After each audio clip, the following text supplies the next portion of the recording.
sebuah kompi Kristen pimpinan Yotam Marhasan tergabung dalam batalion Hizbullah pimpinan Muhammad Bashir yang merupakan laskar Islam terbesar saat itu.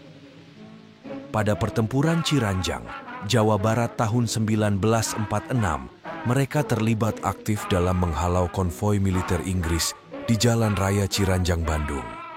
Mereka selalu menyergap dengan serangan mendadak dari balik tebing-tebing tinggi sepanjang Sungai Cisokan. Bahkan tentara Gurkha yang disewa Inggris menyebutnya sebagai jalur neraka. Sampai sebuah majalah internal militer Inggris, Red Flash, pernah mengulas secara khusus dalam sebuah judul, The Battle of Ciranjang Gorge. Yotam mendapat pendidikan militer ketika tergabung dalam Pembela Tanah Air, PETA. Ketika Jepang kalah perang, dia bergabung dengan Laskar Barisan Banteng Republik Indonesia, BBRI. Namun ketika BBRI dipukul mundur oleh pasukan Inggris, Yotam yang tertinggal memutuskan bergabung dengan Laskar Hizbullah. Bukannya ditolak, Laskar Hizbullah justru menyambut baik niat bergabungnya kompi Kristen tersebut.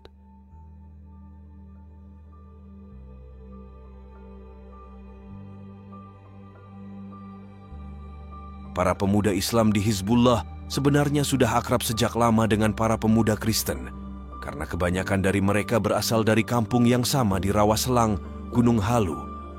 Pernah suatu kali, Batalion 3 Hizbullah menjadikan rumah seorang janda tua yang merupakan Kristen taat sebagai markas besar mereka. Bahkan seorang pendeta gereja Kristen Palalangon menyumbangkan 2 ekor kuda dan sebuah mesin tik untuk keperluan administrasi pasukan Hizbullah. Para pemuda Kristen juga aktif dalam mencari senjata api, granat, dan ranjau darat. Dengan alat yang terbilang sederhana, pasukan Hizbullah berhasil menghalau pergerakan dari pasukan sekutu. Hingga di tahun 1947, Indonesia diserahkan Inggris kepada Belanda. Tentu pasukan Hizbullah tidak terima akan hal itu. Para petarung Hizbullah yang berbeda agama itu lantas menyerang markas militer Belanda.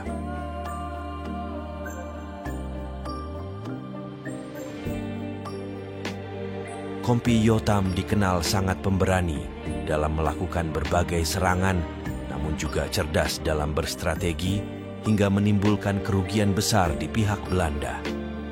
Sejak saat itu dia menjadi buruan militer Belanda, namun selalu berhasil lolos, hingga akhirnya Belanda dapat membekuk Yotam dan menjebloskannya ke penjara di Cianjur.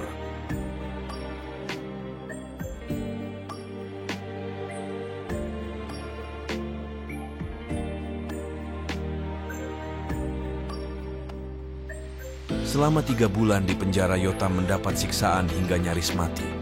Tetapi dia tetap bungkam dan tidak membocorkan rahasia-rahasia batalionnya. Menariknya, ketika di dalam sel, tidak ada yang berani merawatnya sehabis disiksa oleh Belanda, kecuali seorang haji bernama Ali yang juga pemberontak.